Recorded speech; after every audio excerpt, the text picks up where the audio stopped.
This is ODAAT Chat, your instant connection to recovery and community, one day at a time. This podcast may contain strong language, sexual content, and spiritual truth. Listener discretion is advised. Welcome to another episode of ODAAT Chat. My name is Arlena, and I'll be your host. And if you haven't yet, don't forget to subscribe on iTunes or Stitcher so you don't miss out on any upcoming episodes. I also have a Facebook page. I think it's called the ODAAT Chat Podcast. Yeah, that's it. And always you can listen right from the website at odaatchat.com. So if you're wondering about the purpose of the podcast, what I can tell you is that besides wanting to clear up a lot of misconceptions about addiction and recovery in general, I also wanted to share the teachers, ideas, and exercises that have helped me on my own journey over the last 23 years. And since the recording of the last episode, I actually celebrated a milestone. So 23 years. I just want to say thank you to all my friends and family who have supported me over the years. And especially my current sponsor, Elizabeth. Thank you so much for all your magical wisdom. Elizabeth is my conduit for magic.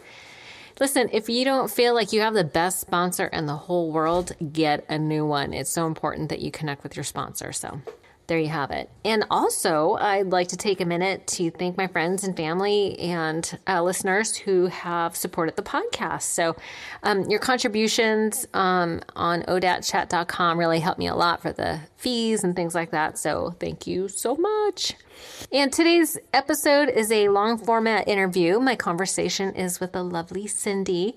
She's actually struggled with some pretty serious issues, including an eating disorder, depression, as well as alcoholism. So listen, she was very courageous to be so open and transparent. I know these are really difficult and complex issues that many people in recovery deal with on a daily basis. So I'm grateful to Cyndi for sharing her story, that it might help someone else realize that they're not alone and that there is hope for recovery, self-acceptance, peace, and even joy. So with that, please enjoy this episode with Cyndi. Well, Cyndi, thank you so much for joining me on the podcast today. I am glad to be here. Yay. So you've been listening to the podcast and obviously you don't hate it. So here you are. I'm honestly obsessed with it. I'm mad so when fun. There's not 5 in 1 week. I'm like, what is she doing? What is she doing with her time? The funny thing is I have a whole bunch of episodes kind of backlogged. So I'll have to start releasing. I'm doing 2 a week now. So I'll allow it. That's good. It's acceptable. Yeah. It gets me through the dark periods when especially when I can't get out of my house. Oh, yeah. Yeah, your podcast really got me through. And also when I walk my dogs, I listen to the podcast, and I know I'm done when the podcast is over, and then I turn back and listen to another one. Oh, awesome. That's a long walk because we go for a while. We got huskies, so they got to go. Oh, right. You don't have a sled on wheels? Yeah, that's my next step. Believe me, we're working towards that. Where do you walk them, on a trail? No, we just kind of go, well, sometimes if I'm feeling really ambitious, but I usually just stay in the neighborhood and just cruise around and go in and out and see all the ins and outs of where I live. Oh, very cool. And you do this as a rescue? Yeah. So I've got 2 rescues. One I got 2 years ago, and my newest, his name is Lucky. We got him 4 months ago, and he's got aggression issues. He was found on a golf course, and he has a lot of fear of people, fear of other dogs. You were telling me your dog has fear of paper. My dog literally has fear of chairs, doors, paper, the washing machine. Literally everything terrifies him. So because of that, he acts out aggressively. So he's a challenge. So we have to walk him. We can't just take him to the dog park because he attacks other dogs. See. It's happened twice, so we got to be really careful. Okay, well that's cool that you have the rescues. Yeah, they're my babies. Yeah. So what we usually do to start is we'll do a little background, who you are and kind of where you come from and stuff, just so people can get an idea of who we're talking to. So it's so rude to ask women this, but how old are you? 48. Oh, so am I. Okay, we both look really good, don't we? Yeah, we do. Okay, and are you married? I'm married, yep. You're married? How long have you been married? This is my second husband, and we've been married, it'll be 13 years, May 29th. Oh, you're coming up on an anniversary. Yeah. Okay, yeah. Today's, April 30th, so you have a little... Are you guys going to do anything for your anniversary? Unfortunately, he's going to be in New York and I'm going to be here. Oh, so. Does he travel for work? He's he's a comedian. Oh, is he a professional comedian? Yeah, that's what he does. That's like his whole deal. Okay. Oh my gosh, we have so much to talk about. I've always wanted to be a professional comedian. You should. That was actually my dream too, but I kind of went a different direction and didn't do anything with it at all. So instead I just married one. So you just married one, yeah. But yeah, he's a professional comedian and he owns a comedy club, but he also is an actor and does voiceover work, and so that stuff takes him all over the world. So he's in New York. Whoa. Doing it's kind of a theater appreciation course, but he's bringing a bunch of students with him, and they're actually going to the theater while they're in New York, and he's kind of leading the expedition. So that's the deal. That's super cool. And I would go, except I'm awaiting knee surgery, so I wouldn't be able to walk around the city, so we're... and the knee injury was from, you teach Pilates? I teach Pilates, kickboxing, and, like, boot camps, and this was not during, like, traditional Pilates movements. I was doing, like, a burpee, which is, like, a hardcore kind of a move, and ew, I hate burpees. Yeah, I hate them, too. I was like, here, do this, and then I'd walk around, and you guys look super great, keep it going. Yeah. But you're like, I'm just checking form. Yeah, I'm checking form. I'm here for you. Hashtag I'm lazy. Yeah, no, I stood up in a weird way, and I just heard it pop, and here we are. So when are you going to have surgery?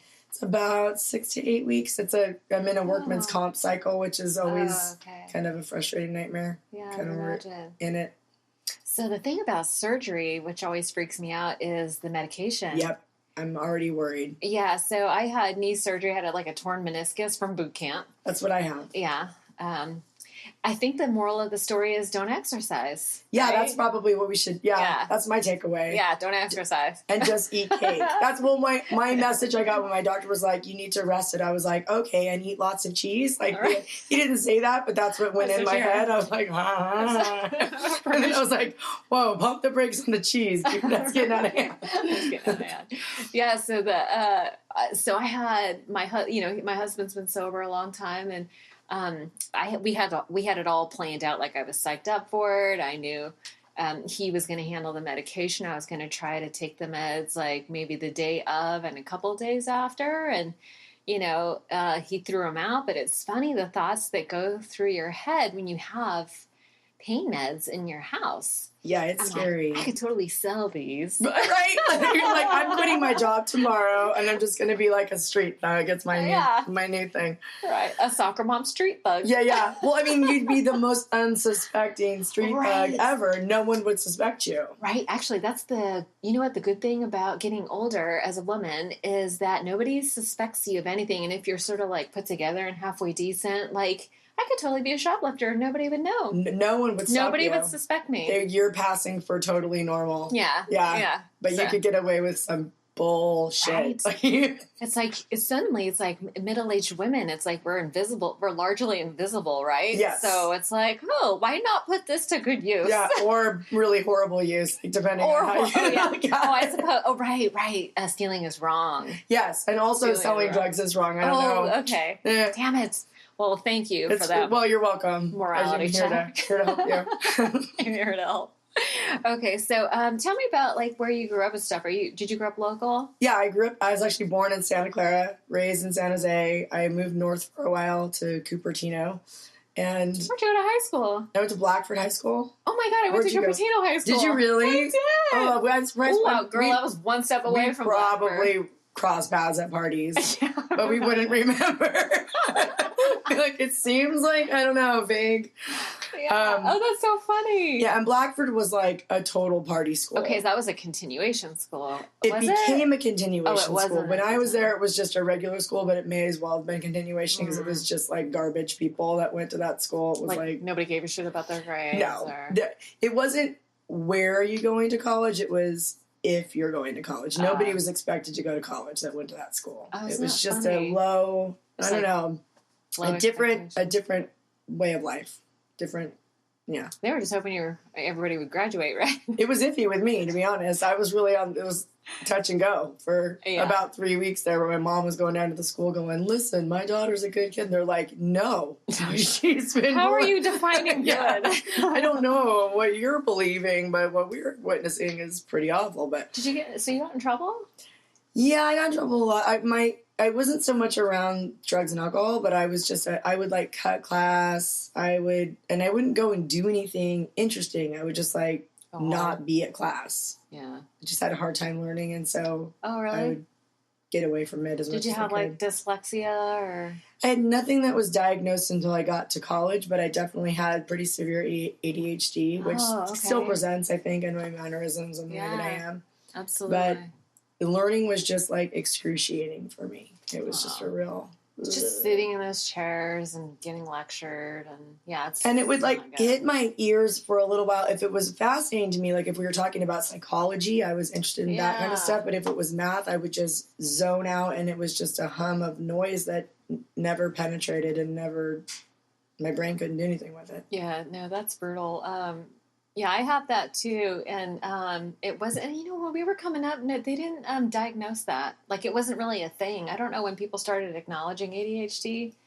I think they started acknowledging it. Like, my oldest son is 24, and you have a son that's 24. Yeah, he's like on his own, doing his own thing now. Wow. But when he was little, I feel like they were hyper diagnosing it. Like, they were making every kid. Oh, we really? looked out for ADHD, and my oldest absolutely does not have ADHD. It's just he was a little boy. Okay. But I think that's probably around that time. So he was born in 1992. He'll be 25. And he, they thought he had ADHD, but they thought half the kids in the class had it. So I think there was a pendulum that swung too far in the direction, and now I think it's kind of coming to the midline a little bit. Okay. People are starting to chill. But when we were kids, it was just more like she's not applying herself. She's not trying hard enough. She's got potential, and she's not, she's like not it was your utilizing choice. It. Right. Yeah. Right. Yeah. And I think if I'd had some parameters in place, I would have a choice to have done better. Because I'm not stupid. It's just that there was, I don't know, my brain didn't function like all the other robots in the class. Right, so, right. Yeah, well, the funny thing about ADHD, I didn't want to put my son on medication because I was scared of it with our family history. Mm-hmm. Like, I'm sure you're sensitive to as well. I was afraid of it, so I didn't want to do it. So we tried everything else and then used this as a last resort. And it came up when he was at the end of 5th grade. He's like this sweet kid and very compliant, very eager to please the parent and all that stuff. He lost his shit one night. He finally was like, I can't fucking take this anymore. And I was like, oh my God. And he wanted to be on the meds? Like he was asking for it? No, he was just like, he was stressed out because of the homework situation. Like every night, it was 4 hours every night to get through homework. And I'd get pissed and he'd get mad and it was tears, and then it was like, tomorrow's going to be better, and it was just over and over and over, and so finally he just lost his shit one day, and I was like, oh my God. Like, we got to intervene. I was very resistant to the medication, too, for the same reasons, because you read all the stories, and you know that, like, that's a highly addictive drug, and that it can cause problems later on in their life, but with my son and his ADHD, my youngest has ADHD and also autism. But the ADHD was diagnosed first and then autism several years later because we were like, this is a lot more than just ADHD. Right. But it took us a few years to intervene with medication, and it became similar to your story, not him necessarily specifically asking for it, but there were so many meltdowns around homework that we were just like, something else has to happen. This can't be our life until... for the next 8 years. Like, there's no way I'm going to get through this. Isn't it interesting that so many of us, it's like we have issues, there's the reason, like, we turn to drugs and alcohol, and so now as sober women, parents, we're trying to help our kids because they have, the apple doesn't fall far from the tree. They're struggling with the same genetic issues, but, we are better prepared to help them, and we have more information now, but it's still hard. Like, knowing what we know, to then try to help our kids and make good decisions. It's just hard to make decisions. And I have to go through, don't you find yourself having to go through, like, talk to your sponsor and talk it all out? Yeah. I feel like, honestly, Ryan, my oldest, when he was coming up and going through junior high and high school, I made the assumption that he would get into drugs and alcohol And he never actually did. But I was just waiting for the other shoe to drop. I was waiting for him to come home wasted, or waiting for him to call and lie and say he was someplace when really he was someplace else. And he just would come home at the appropriate hour every night and was just a good kid. I'm like, who are you? Like something missed with him. Like, I don't know how it skipped him, but he really can, like, enjoy a nice beer on a hot summer day and then be like, well, I haven't had sufficient, and then put it away. And I'm like, I don't even understand. I can't do that with literally anything. Like, it doesn't matter. Drugs, food, whatever it is. I've never been like, that's an appropriate amount of that, and then walked away from it ever. Yeah, I feel like everyone has like that. Like, everybody who's like struggling with some kind of addiction has like that disease of more. It's everything. It literally, like, my husband makes fun of me because when my knee hurts and I can only take acetaminophen, which is Tylenol, and it says take 2, I literally take 4. He's like, you are such a drug addict. I'm like, I know, but shut up. I'm like, at least I'm not snorting it or shooting it into my veins, which is the next step if this shit doesn't start to work pretty quick. Right. It's amazing.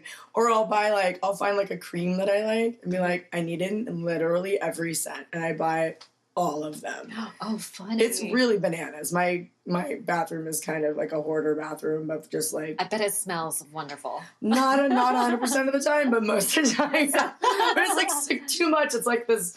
There's too much going on. It's like a chemistry experiment. It's crazy.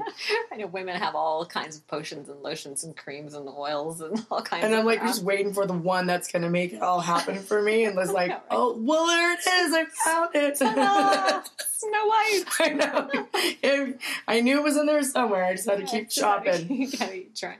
So, why don't we talk a little bit about like where you feel like your addiction started? Like, how old were you when you started using? Okay, so my story is probably, I don't know how unique it is, but so far in the podcast, probably a little unique in that I know that my primary addiction is actually food. Okay. Which is really weird.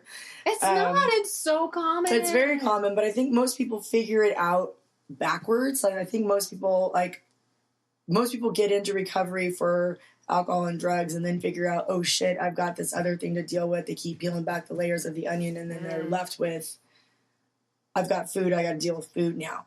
I actually got up to almost 300 pounds. Did you really? Yeah. And how old were you when you were 24 years old. Oh, so young. So young and so big, and just like literally was going to commit suicide about it. Oh, and my God. I was also drinking, and I was also using diet pills that were from Mexico. They were totally speed. I don't know what the hell was in them, but I had like a bodybuilder friend that would go to Mexico, get me these diet pills, and I would take them, and it would basically just make me be able to eat faster. Oh, shit. It was wildly ineffectual. Speed eating. Yeah, it was crazy. So I couldn't manage it, and I went to a 12-step program for food addiction, and I got into recovery for food addiction, and in that program, it didn't allow us to drink alcohol as part of the recovery process. So I started to go to AA meetings to supplement my food recovery, and I realized, you know what, you're totally an alcoholic too. And then I kind of backed it up and was like, yeah, you used to do crank, like it was all in there. It just kind of, food took over as the primary drug once my first child was born, because drugs and alcohol were too hard to function on, and so I used food as the primary drug of choice. But I would say food started at honestly like 8 or 9 years old. I was just going to ask you, the food addiction, do you feel like that runs in your family? Are your parents? Well, my mom was always thin, but very concerned about her weight and her appearance, and would talk about it all the time. So my mother's being beautiful and thin was like the number one thing on her agenda, and she was always talking about it, and she would talk about it to me too, like, it's very important that you're beautiful and thin. Like, it was a constant conversation. Oh, like your values based on what you look like. 100%. And welcome to America. Yeah, right. Ugh, so gross. And my dad is an active alcoholic that's not in recovery. He no longer drinks alcohol because he had a massive back surgery, but he abuses the pain pills like we talked about. Right. So, and I also had an uncle that was in and out of jails and institutions. He was the classic alcoholic where like, you know, nobody wants to talk to you. You don't get invited to weddings and birthday parties. You're a nightmare. And he was just that guy. My dad was more of a managing alcoholic where it was sort of like a daily drinker, never really a fall down drunk kind of situation. Mm-hmm.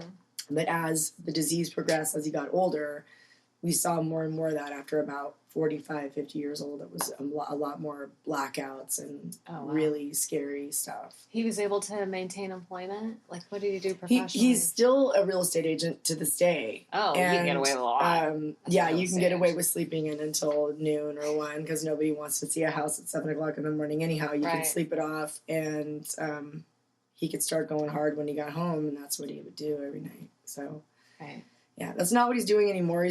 It's the pills, but I think he takes, from what I can observe, he takes just enough pills to not be in pain during the day so he can function. And then at night, I believe that he doubles down because I've talked to him in the evenings and it's incoherent and it's really sad. But how old is your dad? 75.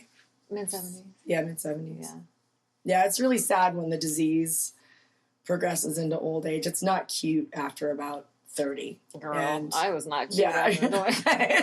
I don't think I ever was cute with it, but I thought it was maybe getting away with something. Right, yeah. But, yeah. No. Oh. Did your mom ever drink? Was she a drinker at all? Or did you observe addiction behaviors in your mom?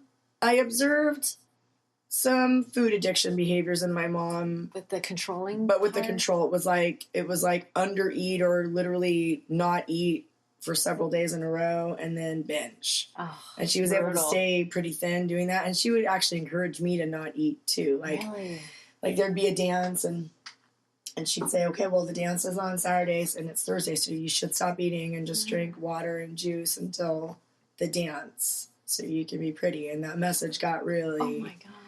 Solidly locked in there. Yeah. So that was really important. And that's really when I got into methamphetamines really before I got into drinking hard because that can control my eating. Right. It was all really around that primary addiction, all the other stuff. Right. And really the primary cause of the addiction is probably, would you say, it's your self-esteem? Self-esteem, shame. I once did this, like 4th step with a sponsor one time that had me do kind of a breakdown of what's the scariest thing that would happen if, and it was like all the way down. Like, well, I could, I'm really afraid of, being overweight. Why? Because I'll look ugly. Well, why is that scary? Because nobody will love me. And it always went down, like every single one of my fears, the root cause of my fears is I will be unloved and alone. Yeah. It almost makes me cry when I say that because it's really pervasive throughout my whole story. That's like my bottom line fear on everything is no one's going to love me and I'm going to be alone. Right. Yeah. No, that sounds very similar. I had, I've done similar exercises. It always boils down to not good enough. Yeah, it's the same. It's basically the same thing, different words. But you're right. It's not good enough for what? To be loved. To be loved. To be to take up space on the planet. To exist. Right. Yeah. Yeah. That's a pretty deep realization when you get down to that core thing and you're like, holy shit, that's scary that's my operating place. That's obviously what the nucleus of all my behaviors stem from, this one great fear. Right. And I feel like everybody has it to some degree, but for whatever reason, people like us, it's deeper, it's intense, more intense, and I feel like the knob is turned up, like the volume is turned up for us on all of it. That's a good way the good stuff and the bad stuff. Like, I don't know about you, but my ability to feel love, like I can look at my dog and literally feel like my head's going to explode because she's so beautiful that I want to eat her face. And I'm like, I don't think normal people think that way. I think normal people just go, yeah, you're a pretty dog. And, and they don't lose their minds over how much they love their dog. So deeply. Yeah.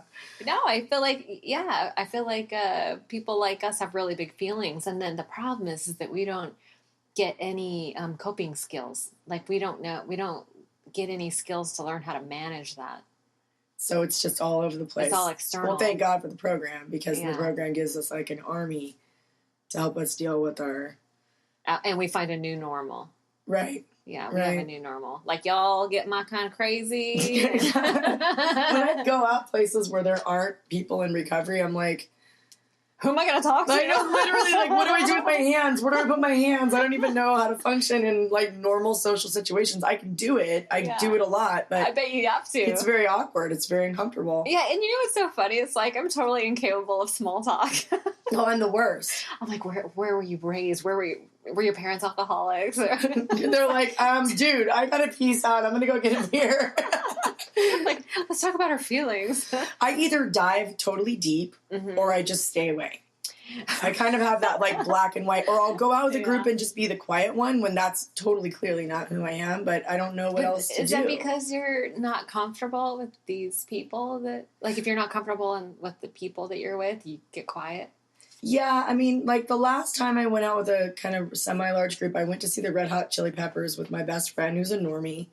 She doesn't get my addiction, but she respects it. So she'll never understand it because she's not an addict. But you don't think she understands that part of like it's not a morality issue. It's just like we don't really have a choice. I think that part she understands, but I don't think she understands like the actual true physical inability to stop once you've started something. That whole like, you know, the anatomy of it, the physiology of it, how it's not just a mind thing. I think she does truly believe that I'm trying really hard and that's why I'm sober. Yeah. And I'm like, no, dude, it has nothing to do with trying really hard, because I tried really hard a lot of times for a lot of things and was ineffective. So it's almost like the weakness is my greatest strength. It's the needing to go to other people and be like, look, I'm vulnerable. You know, I need other humans. I need that daily connection with my sponsor, who I literally speak to every single day.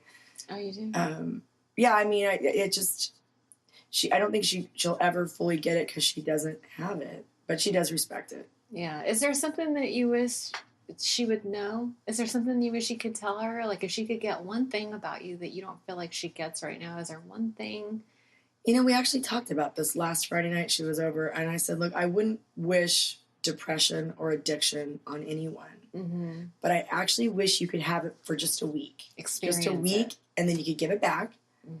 But just to know what it's like to operate in the world and exist with the thoughts that run through my brain that I'm powerless over, that literally are in there and I can't control them. They come, I can control what I do about them, but they are pervasive and they're there. And then get an understanding that it's not a matter of self-will. It's not a matter of trying harder. It's not a matter of looking at it from a different perspective. It's literally like action steps. And yes, I still do have to go to these meetings, and yes, I still do have to talk to my sponsor, and yes, I'm still going to those groups, and it's not over yet. Yeah. So that's never over. Never. Never over. Never. And it's always kind of like, you know, they say it's out there doing push-ups, and I can tell you I've had a few relapses, and that's true. Oh, relapse is part of your story. So how old were you? Well, first, I'm just curious, what was the thing?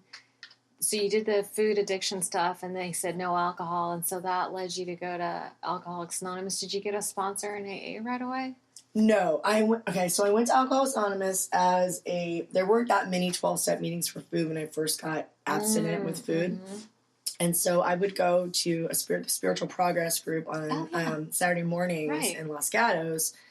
And when I would get called on, I would just pass because I wasn't identifying at that point as an alcoholic. So I would just go, no, I'll pass my time to whatever. And I would go to supplement and build up so I could have 3 meetings a week. So that's what I did. And I just went. And then when I was there, I relapsed I was going through a divorce, and I relapsed in my disease of food addiction, but I went full bore into the alcohol. And I did alcohol way harder than I've ever done food.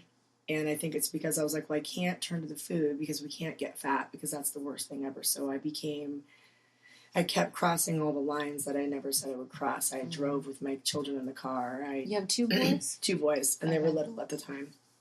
I drove with my kids in the car. I have to clear my throat. You want to pause it for a sec? It can be pretty gross. Thanks for the heads up. Okay. You can leave that in or edit it out. Do whatever you want to do with that. All right. I think we're it's all allergies. better. I think we're clear. It is allergy season. Yeah, I'm having a hard time this year. Okay, so where were we? My boys. Okay, so driving with the boys. I kept crossing the lines. I kept putting those lines in the sand of as long as I don't do this, I'm not in big trouble. As long as I don't do this, I'm not in big trouble. And for me, what actually did it is I was a couple of things. I went on vacation. I had a friend named Evan, whose mother got married for like the 5th time. And he goes, why don't you come to the wedding with me and you'll just be my friend? And at the wedding, I was much younger and quite thin and whatever. And Evan is like a nice Jewish boy that's very small. And everybody thought I was his paid-for escort. Oh. And so that was my excuse, my addict's excuse. My little addict brain was like, well, that makes you feel shitty, so let's get hammered. So it was on. Aww. And I got really drunk. I don't remember. He took care of me, poured me into bed. I don't remember the next day. I missed my flight home to San Jose. I got a second flight. And they had to drive me on the little luggage carrier because I couldn't, like, walk to my gate. I was so hammered. Aww. My mom picked me up from the airport, and I vaguely remember her look of disappointment when seeing me, like, oh, my God, you're just a mess. And the next day, I slept through, it was back in the days of phone machines with messages right next to my bed. Cassette tapes with in them? literal cassette tapes. I slept through, like, 15 missed calls, like, as the phone was next to my head because I was you were blacked out. And I lost a couple of clients, and I lost a job. What kind of clients? Personal training clients. Oh, okay. So they were gone. Oh, shoot. And that's what got me to go back to the AA meetings, but actually announce myself as a newcomer and be like, I guess I'm part of this program now, too. Great. Right. Who's got time for 6 meetings a week? Apparently this kid. So I had to lock into that. And wow. I did get sober, luckily, right away. My first sponsor was Pat Gallagher. Oh, yeah. Nice. She was wonderful. She got me through probably the first 2.5 years in sobriety. And I met a man there, and it wasn't the best because I had like 3 days of sobriety when we started to go out. Oh, water seeks its own level, and that's when you're at your lowest level, that's not the time to. And you've got a guy with like 5 years of sobriety that's just like a shark in the water looking for chum, and I'm clearly chum. You're like, ta-da! Yeah, I was such low-hanging fruit. He was just like, So I fell into a bad crowd with this guy. It was no good. You know what's funny is when I first showed up at meetings, I was going to Saturday Night Live, and I had several women pull me aside and go, be very careful. Be careful of men. Yeah, sorry guys, long haul truck drivers that are listening to this. Not all guys are garbage. Not all guys in recovery are garbage, but there's enough in the program that I try to almost exclusively go to women's meetings. At this age, I don't think it's going to be as much of a problem, but man, when I was young, it was a constant. You felt it. You felt like vultures. Like you were a dead boar on the. No, you're a beautiful woman, and you're like no. But when you're younger, I think you're more susceptible. I think when you hold yourself and you've got that esteem, and it's not clear that you're like terrified and shaking, and it's all over you when you're new and you're desperate, and you're desperate for anything, but you don't know what it is, and so. If they're a 13th stepper, they'll spot you and they'll find you. Yeah. And you know what's so funny is I think a lot of those guys that, I don't want to say they prey on the newcomer, but they have that save-a-hoe mentality. Captain, save-a-hoe. You got to be very careful of those guys if you're a woman that's new in sobriety. And, you know, AA is a safe place, but not everybody is safe. Right? Because they're sick. You know, sick people trying to get well. That's not where you really want to go to, like, find a mate. Not necessarily. I mean, it's really it worked out for you. It did. You guys both had some time, right? Before you I had 5 months, and he had like 5 or 6 years. all right, well, that's okay. But you at least were working a program and you were in it. I was literally like 3 weeks sober. Yeah. I was still in that phase where, you know, when you're driving and you're like changing stations of just like a way, I have to, everything has to change all the time. I can't stand being in my own skin. I was like climbing out of my own skin constantly. And so this was a distraction from that. Yeah. And so I focused in on that and became obsessed with a totally gnarly person. People do that right in the beginning, switching addictions. They say, be careful about switching addictions, but they don't really tell you what you should do instead. I think that what I've learned, and you know this now, and we all do, it's like really get into the program. Yeah. Like dive in, deep dive and stick with the women. Yeah. Because that's what saved my ass. I was with Pat Gallagher at her old bookstore. Oh, that's right. And I was just sitting in one of the little coves, and it was very clear to me. She very gently talked me out of this relationship. Oh, very good. Because a lot of damage had been done because of it. And how old were you? I think I was 30 when I came into AA as an alcoholic. Okay. So I had been in OA since I was about 26. Okay. So about 4 years had gone by. Okay. And then I got divorced. So I was 30. I know I was 30. That's exactly right. And then she just, with love and compassion, just like held me like an angel through all of it. It was such a scary time for me, but it was required a little bit of tough love. Like, look, this guy is not the guy. Right. This guy is feeding into the problem. Like your insecurities, your doubts, your self-esteem stuff, your shame about being good enough. He hits on all that stuff. So you got to get him out. Yeah. And so I did. So that you can rise to the next level. Right. And I stayed alone for a little bit, which was a new experience for me. Yeah. I needed to. Yeah, that's tough. I think, a lot of women seek the male attention for validation, and it's, I think that's such a brave thing to do, is to just give yourself that time and space to like work through your stuff so that your self-esteem can develop enough to where you're then attracting somebody that's healthier. They're right. Well, and I still sought out male attention, but I sought it out in like this pay attention to me, but I'm not going to date you sort of way. Because I was still in my early 30s and I wanted to like know, am I still alive? Like pinch me. Do I exist? Do I even matter? Yeah. And to the extent that the work I did was pretty deep. So when I met my husband, who's amazing and wonderful, and I was very attracted to him, but after dating him for a little while, I was so bored by the graciousness and the kindness that he gave me. I didn't know what to do with that. I didn't know what to do with like, hey, do you want to go to a concert in March? And me going like, sure, that's going to happen. And then March would roll around and be like, let's go to the concert. And I'd be like, whoa. And I honestly never had that in my entire life. So it was foreign and weird to me. I was like, this can't be real. Like, he's a serial killer or something. Like something's lurking beneath the surface of this really nice individual. Nice guy. Yeah. And it was tough for me to stay in that, but actually Pat talked me into staying in it. She's like, this is a healthy person. This is what healthy looks like. I think it's so interesting as women that, the nice guys get a bad rap, but it's not a problem with the guy. It's a problem with the woman. That I feel like it takes a woman with really good self-esteem to be able to handle a nice guy. I think you're right.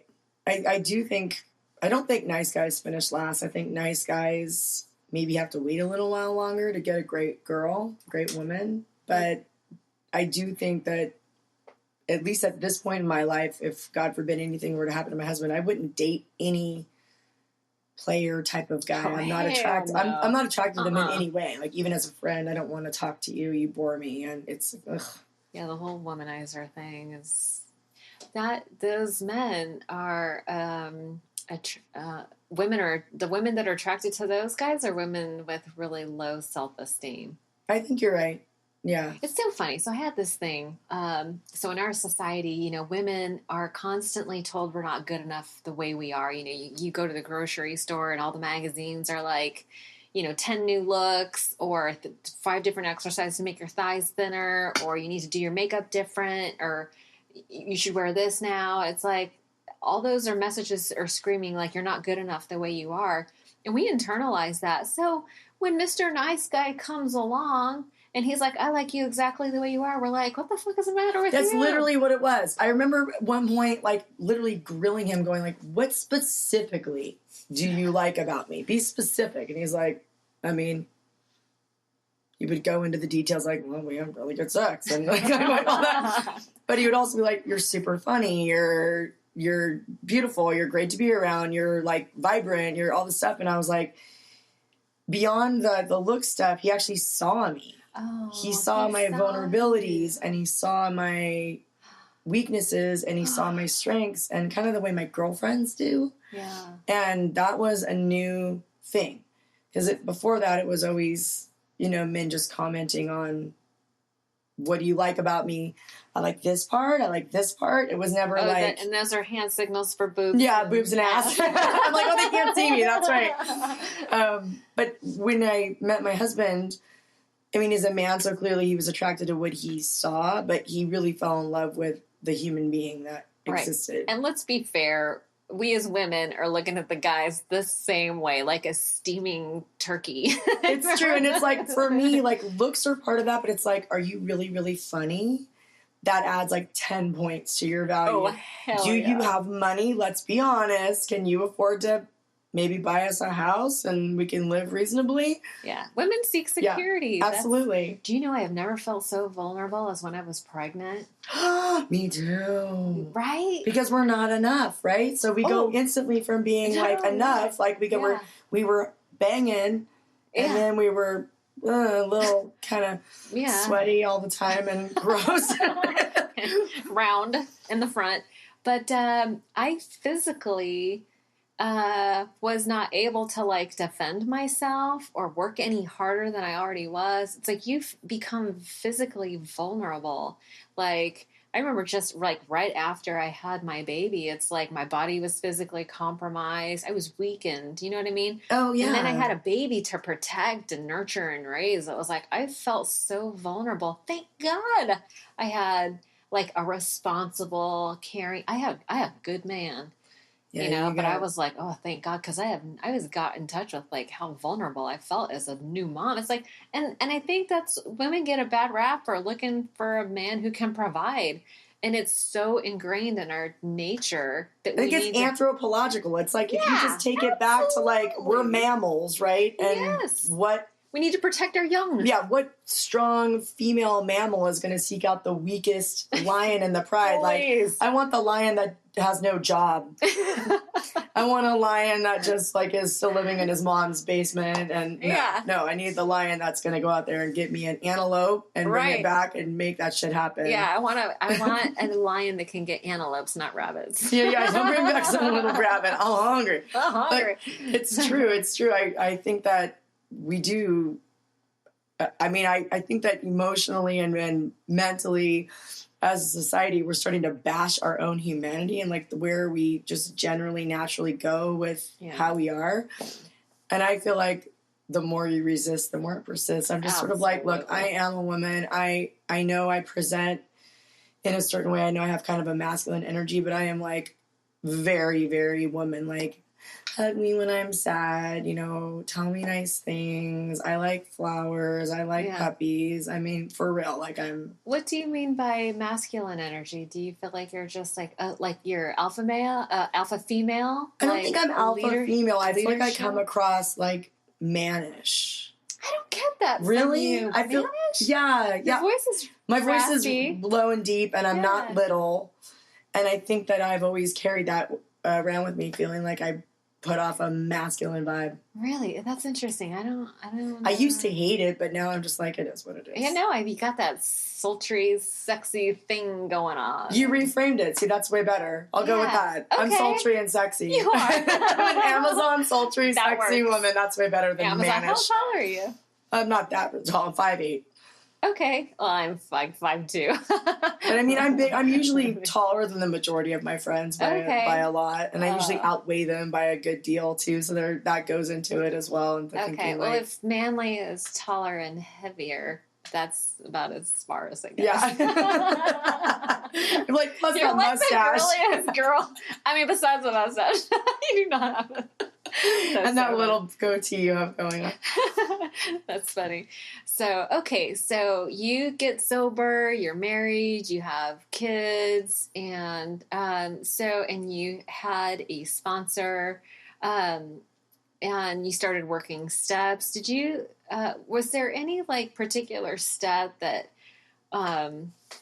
gave you those revelations of, oh my God, this is like a truth about me, and then you changed after that? Definitely. Well, yes, I'll tell you, when I was writing my fourth step, I felt like it was just an airing of the grievances at first. Right. Like I didn't take any response. Like there was no me in that. It was like, this guy was mean and that girl was mean. And I got a lot of people that I'm mad at. I really had a very like Pollyanna-ish view of myself. Like I'm just a really good person that people have been clearly horrible to for a very long time. And I have no responsibility.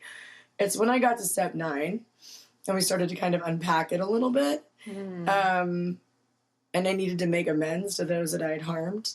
Mm-hmm. And I realized, wow, I thought for the longest time that my staying away from people and my not showing up to places that I would commit to go to, like birthday parties or what have you, because I felt like I wasn't enough. I didn't realize that was damage. I didn't realize I was hurting people by not, because I had such low sense of who I was that I really honestly believed that if I wasn't there, it didn't matter. Like nobody would miss you. Nobody would notice, nobody would miss me. And the truth is, people did notice and they did miss me, and I did hurt a lot of people. And when I came to them with my apologies, they were so grateful. And I feel like I'm still like, I kind of backpedaled on that a little bit and went back into that kind of behavior when my mom was dying and right after she died, and I'm pulling slowly away from that. But I definitely locked back into that. You're not enough. Stay away from people because you can't present the way that people expect you to be. Right. And it's my own stuff. I mean, I had this, because I teach fitness classes and because I'm outgoing and because I'm funny most of the time, I think I thought that I had to be that, or I couldn't be anywhere. I couldn't just show up how I was, which was pretty shattered and broken and sad. If you couldn't be on, then you would just stay home. Yeah. And one of the moments where I realized I was really pulling out of it, and this is going to seem like such an innocuous little tiny thing, but I couldn't even go get my nails done if I didn't feel like I could be the most entertaining person that they saw all day. Like I wish I was kidding, but I'm serious. So it was about 3 or 4 months ago. I needed my nails done. I was looking like pretty ratchet, and I just decided I was still in a sad space. I was like, well, what if you just go and get your nails done and you're just a person that gets their nails done that day? Yeah. What if you're not the life of the freaking party? I wasn't poking anybody in the eye. I wasn't hurting anybody. I just was showing up how I was, and I went and I got them done, and everything was fine. And it was like I've been snowballing kind of out of it from there, of like kind of showing up places just as I am, and it's fine. It's enough. Isn't it interesting though that that's kind of how it starts? We kind of give ourselves permission to just like have our feelings and just be chill. And it's those little moments of, I think it's so like, it's like an epiphany. Sometimes it seems like you called it innocuous. That's such an interesting way to phrase it. But it is. It's like the little moment where you kind of give yourself permission to just be who you are.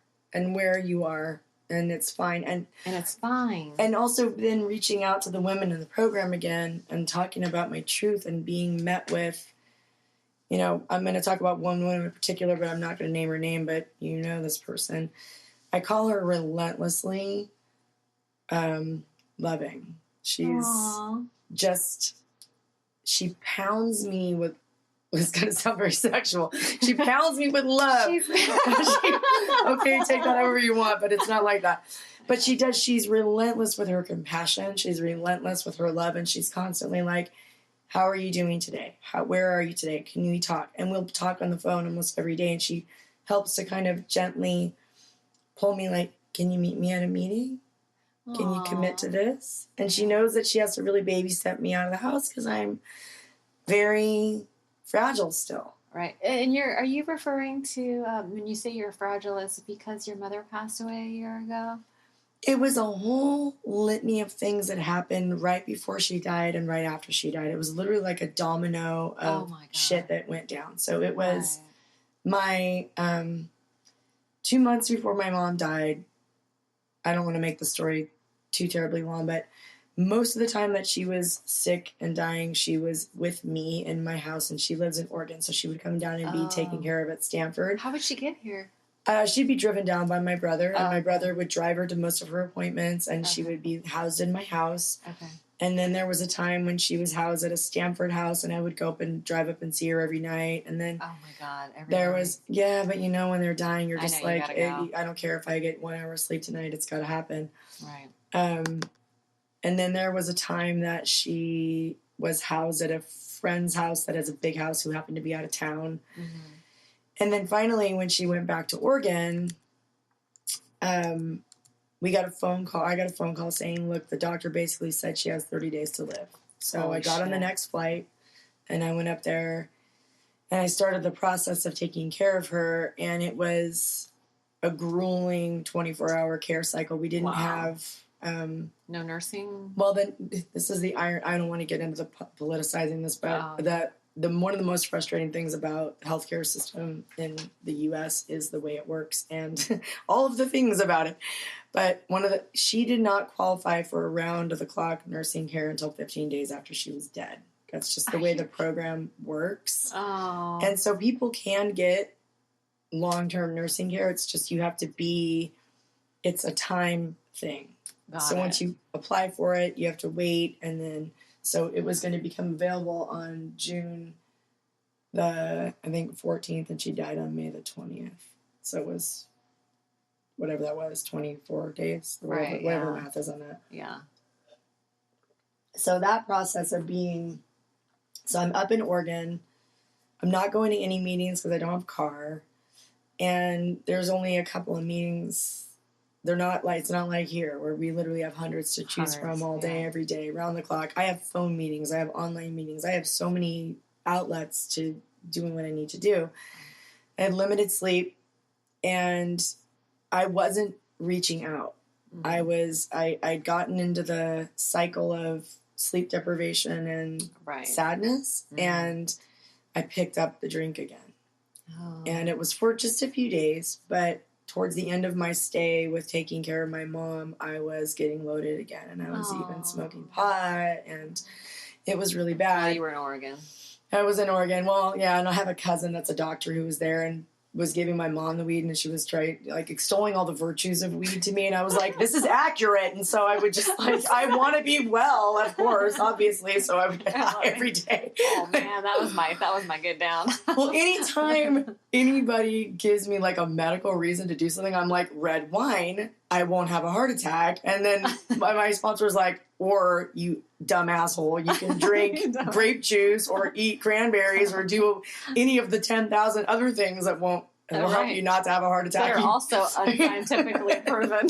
And my head goes right to red wine. I'm like, well, obviously, that's the only solution. Otherwise, I'm going to die. I have nothing wrong with my heart, by the way. It's totally fine. It's preventative, and I'm just taking care of myself. It's preventative. But it's the way that my addict brain works. I mean, whenever there's an in, and my cousin's a doctor, and she's like, you're so anxious. I don't want you to end up on anti-anxiety medicine. They have so many... Here, have some wine. Literally, here, have some weed. This is the best thing for you, and we're gonna vape it so there's no damage to your lungs. And I was like, I'm all basically I'm going to the farmer's market when I'm doing this. This is very healthy, and this is a good option. Give me a break. Yeah. I did it for about 5 days, and I drank on top of it. And then by the 5th day, right at that I was point. Suicidal, holy shit, really for real. And I called my husband, and I was like. I had gotten to such a dark place because the alcohol was on board. My depression was there. I wasn't sleeping. I was using drugs, blah, blah, blah, blah, blah. It was just piling on. It was everything. And my brain went to this place of, this is all that there is. You die alone in your bed. Oh. And your children have to take care of you. Right. And everybody's sad, and everybody's angry, and everybody's tired, and you're still going to die. And that's all that there is. That's what all my head could hang on to. Right. And that's the voice of depression. Oh, right? big time. And my husband heard that, and he hadn't heard that kind of talk in a really long time. And he was like, "You're coming home tomorrow." And she wasn't dead yet. And it was a really fresh, like a challenge to have to explain to my brother that I needed to leave, but I needed to leave. And it caused a little rift with us for a little while, but he eventually understood. And I did come back, obviously. You're suicidal. I mean, I didn't tell him, well, that's suicidal, because I didn't want to take the onus. I didn't want to take the energy away from what we were going through with Mom and put it on me. I felt like that would be a really dramatic, like... But that was the drama truth. Queen. It was, but... Did you feel shame about it? Oh, my God. Oh, my God. I told no one about it for the longest time, and then finally I started to open up about that being the reason why I picked up the drink. And there's so much shame around suicidal thoughts and... Yeah. I've been there, well, since my mom passed, I've actually had 2 more pretty significant, like, almost doing it. Were you thinking about it? Yeah. Well, so for example, on Christmas Day, it was the first holiday season without my mother, so we celebrate Christmas and we do the Jewish thing, so that's a whole other... You're Jewish as well as... Well, not really Christian, just secular. Okay. Like, but you want to celebrate that. Right, we do it all. Yeah. So... It's fun. It's super. It's way better than all the other stuff. It's the best. You get presents. And the cookies are amazing. So it was Christmas Day. My husband was super sick. I had been dog sitting my girlfriend's dog. I had just gotten the new dog that has aggression issues. He attacked my girlfriend's dog. Oh, no. So we had to separate them. So I'm literally like alone on Christmas Day. First Christmas without my mom. I've got one dog with a muzzle. And I took them to the dog park at night. And I remember having this darkness come over me that was just like, this is all that there is. And it's never going to be different. It's never going to be different. I couldn't think my way out of it. And for me, with my depression, when it's actually scary is when it's no longer scary in my head. When I'm no longer sad. Oh, you're not afraid of it anymore. When I start to think like logically, the way my logic goes is, you need to kill yourself, obviously. It's almost like when you're at a bad job and you're making the choice to leave your bad job. And so my brain goes, you obviously need to be dead. Everybody's going to be sad for a little while, but ultimately everybody's going to be better off without you. And oh my God. It's a really real... It feels real. Linear thought process that seems very logical. And I start to follow those steps, and I'm like, you know what? You're right, crazy head. Everybody will be sad for a little while, but ultimately I'm just a weight. I'm just an anchor. I'm not bringing nothing to the table. All I am right now is sadness and depression. And I was going to do it. And I remember calling even the suicide prevention hotline. And first they put me on hold. I wish I was making this up. I swear to God, Christmas night, they put me on hold. They finally come on the line. They asked me for my name and my age and where I am. I'm like, I'm in San Jose. They go, okay, write this number down. Now, I'm in the dark at a dog park. And I get frustrated. Like, if I'm on the phone I have a computer problem, and they go, write this number down. I'm like, if you don't transfer me, I'm going to cut you. That's where I get. So when I was so dark and ready to kill myself, and somebody goes, write this number down, I'm like, I'm not writing shit down. It was my next level of not even... Suicide prevention gives a shit if you live or die. So this is obviously got to be the end tonight. Wow. And I remember walking back to my car, getting my dogs in my car, and looking at Lucky, who's the new rescue, who had his muzzle on. And Lucky. He literally, oh man, I hope I don't start crying. He saved my life that night. I think I have tissue somewhere. And he saved your life that night? Why? Because I thought, if I die... no one will take this dog. He has aggression issues, and he will die if I die. And you couldn't... I couldn't let him die. Oh, and so I didn't die. He really did. He really did. And even, like, right now with the knee injury and everything, and me having to ask for help, like my husband has to do all the walking of the dog, which was what I did. I did it every day. And he has to do it all now. Because I can't do it. Yeah. And it's humbling, but it's also like really good for me to go, hey, I need support and I need help, and then receive it and not feel any guilt or shame about it. Just be like, this is what I need. Yeah. And Lucky needs it. And so does Sasha. And yeah, that dog, I swear, was like God on pause that night. Lucky. What an apropos name. And so perfect. I mean, I still felt like trash. It wasn't like it wasn't like a movie where I put him in the car. I was like, well, I can't die because you're amazing and I love you, and put him in, and I was like, everything's fine now.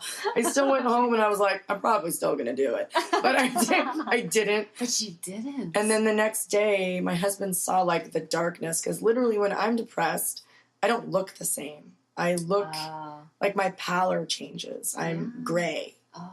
Like there's like really deep dark circles under my eyes, and my skin tone isn't the same, and steps become laborious, and movement is slow. Like it's all over me when I have it. Right. And he kind of got out of bed. He'd been sick, and he was like, hey, what the fuck is going on? Yeah, what's up? Yeah. And I told him the truth, and oh my God, that must have scared the shit out of him. it scared the shit out of him, but we've been here before. Okay. So it was kind of like okay, we need to take you to the doctor. We need to do something about this. Okay. So it got me, stepping back into the right direction. And anyway, that's a but long you know what? story. That's a very common experience. And I think that thank you so much for talking about it, because it really takes the shame out, really. That was kind of the whole point of doing the podcast, is give somebody a safe place to talk about this stuff, because it's so, it's only until like I'm at a meeting or, but I keep hearing a very similar story. Like it feels similar from person to person. It's like that hopelessness, and then that same thought pattern of it's never going to be different. And just like an inability to reach out and ask for help or get outside. It's like it described almost like a cocoon that comes over you, that it's like, that's heavy. It is. And you can't get out of it even if you wanted. And even like the most lovely, wonderful people can see it on you and reach out, and you'll kind of go like, I don't give a fuck. Yeah, you lost the ability to fight. And I think for me, that night it wasn't just that night, it was the culmination of a lot of feelings that had piled on. Yeah. And that night got me to a yucky another level that I didn't know I was capable of reaching. And then I got out of that. So we're talking about the dominoes. So then that happened. And then flash forward to 2 months later, I was feeling just like, not depressed anymore, but really physically tired. Like I couldn't function. Like I'd go to teach at Soul Pilates, and I'd walk up the back stairs, and I'd get to the top of the stairs and be like, I'm winded from coming up the stairs. This next hour is going to be rough. Brutal. And I'm going to have to just like mentally psych myself up to do it, but I would feel horrible. And I'd just be like pounding coffee all day to keep going, because I had nothing left in the tank. I was eating well. I didn't know what was going on. And finally I went to the doctor one day because my tongue had swollen up and I couldn't really talk. It was like white bumps all over it, and I couldn't talk, and I was in a lot of pain. So I went to the doctor for that because I thought I was having an allergic reaction to something. The doctor tested me for a bunch of stuff. The next day she called me and she's like, you need to go to the hospital right now. Your iron is at 7. And like low is 13. So they thought I was like internally bleeding or something. They're like, shit, immediately go. And so I got there, and they tested me, and I didn't have any internal bleeding, but I did have some like endometrial stuff going on that was like a slow leak, basically. Okay. So they started piling iron on me, like 975 milligrams a day of iron to bring it back up to, it's still low, but it's not 7. It's at like a 11.5 now. Is that considered anemia? It's anemia, and it's not like a dire condition. But it definitely like puts a damper on so your energy. World, your energy. And so once it got up from 7, I was feeling fine. I'm feeling great. We're moving right along. Everything's great. And I'm feeling better. And then April 1st, I tore my meniscus. And so that other piece of my life, which is daily, constant movement, being outside, walking the dogs, teaching classes, doing all the stuff, was just, the rug was pulled out. And then the week after I hurt my leg, my son tried to commit suicide. Oh my God. So you and I had talked right around the time that it happened. And so was that 2 weeks ago? 2 weeks ago, my son tried to commit suicide. 3 weeks ago that I hurt my knee. Wow. So it's all been very recent.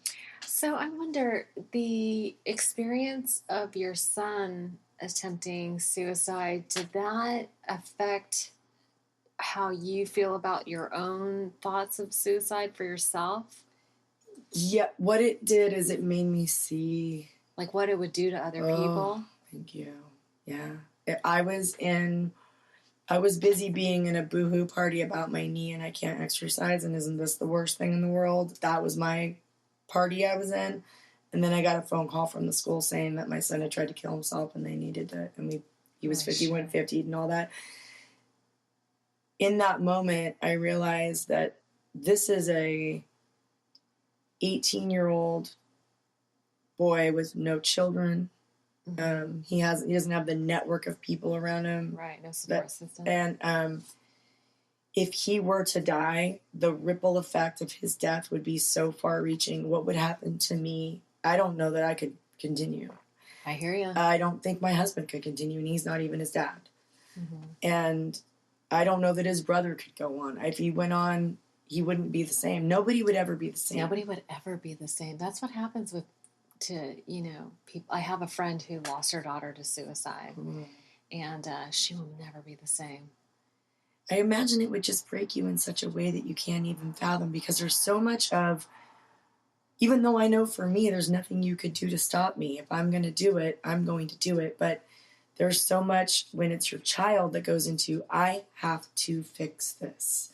Yeah. Or at least I have to put him in places where they can help him fix it. And it shifted me out of my own depression and into, we got to get into solutions for him. Right. But then it also immediately shifted me out of any shame about my depression. And like, I need a stronger intervention program than what I currently have. And so like 2 days after he was out of the hospital, I was back at my psychiatrist going, what we're doing is not enough.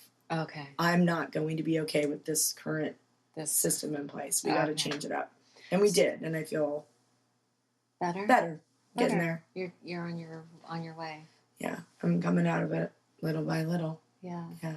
And I hear that's such a process, right? And the way I relate to that is before I got sober, I was managing my feelings with drugs and alcohol. And then I also thought that if I could just read the right book or do the right workshop or have the right insight, then I could fix my life. Like I was trying to think my way into right living instead of living my way into right thinking. And so, for me, like when I get, and it sounds like this is what's happening for you. I don't mean to put words in your mouth, but it sounds like you're talking about taking the actions so that your depression is managed. It's literally like looking at it like it's not even me and going, okay, I see that there's a train coming down the tracks and I got to get out of the way, but it's up to me to get out of the way. I could stand on the tracks and get hit by the train. That's certainly an option, but I can move to the right or the left and get out of the way of the freaking train that's coming at me. And that's what I finally did this time. Normally what I would do is just get bowled over by the train and just lay there on the tracks for a while and be like, Right. So, but you're talking about taking specific action. Steps. So what kind of action steps help you manage your depression? So for me, I do need medical intervention. Okay. I am on medicine. But what we did is I've been on the same medication for a really long time, and we did, it's like a stacker med that you've seen them on TV. It's like, if your depression medication isn't working, you might need this other thing on top of your depression medication. And I would see those commercials and laugh at them and be like, side effects might include compulsive gambling, like explosive diarrhea, like all this horrible bleeding stuff. from your eyes. Yeah. But you might feel a little less sad. Sudden death, which was sort of the point of not taking... It does actually say on all depression medication, it's like, might increase suicidal thoughts. I'm like, but that's what I'm trying not to do. You're terrible depression medication. Yeah. But for me, it's working. Okay. So I was so grateful because the doctor actually explained my depression to me in a way that it's never been explained to me before. And it was very clear. It brought it into focus. And I was like, oh, I don't have any shame. Like literally it just fell away. Oh my God. What did he say to you? He said, you need to think of your depression as somebody who has allergies. So if you have allergies and you live in Santa Clara County and you know that like every fall and every spring the allergies are going to hit, you're going to have to take Claritin D. You might have to do a neti pot rinse or whatever. You're going to blow your nose a lot, but your eyes are going to itch and you're going to blow your nose.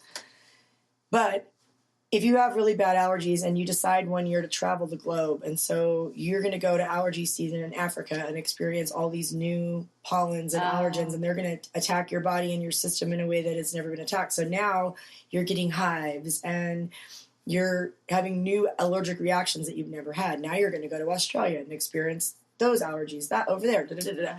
So he said, look, when you have depression, you have like a vial that most people have a vial that's filled with serotonin. Your vial started out at half full. Every little event in your life that's happened in this last year has caused that vial to dump out a little bit and a little bit and a little bit. So when a mother dies, even a normal person with a normal brain chemistry is going to lose some serotonin. Right. So mom dies, a little bit's dumped out. And then my dog died 3 months after my mom died. No. And my mom had gotten me my dog. I forgot that little detail. That was a massive. That's huge. Got kicked it into another level. Like that was like I'm really sad about my mom, but I'm kind of making it through. And then my dog Buster died, and I was like, okay, and my life is trash. So my dog died in September, I think it was. Yeah, September. And then a little bit more of the vial was dumped out. Right.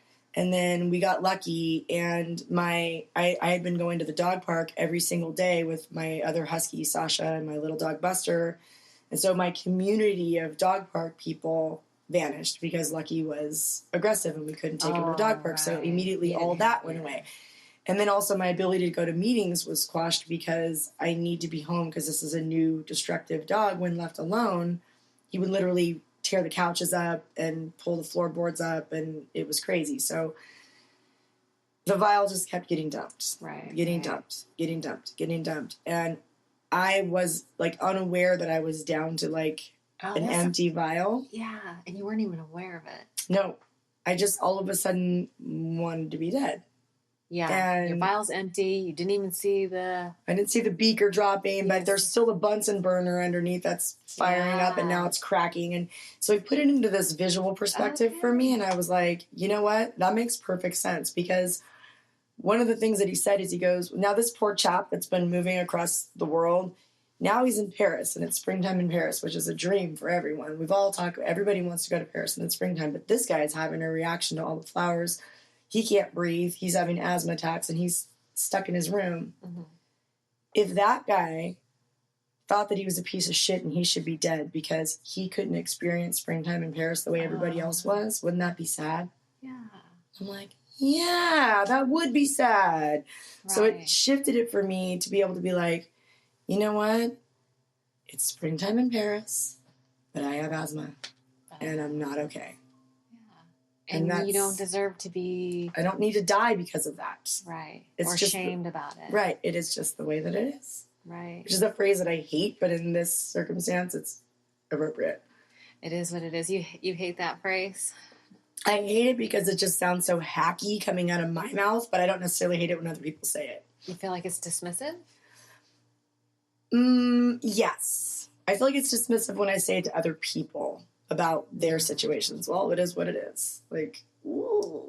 Yes. Do you just not care at all? Is that what it really is about? You just really don't give a shit. Here's what it is. I don't care. That is what it is. Right, yeah. When will you stop talking? So it was so interestingly enough, I recently read or listened to an audiobook that was on Stoicism, which sounds super smart and fancy, but is so practical.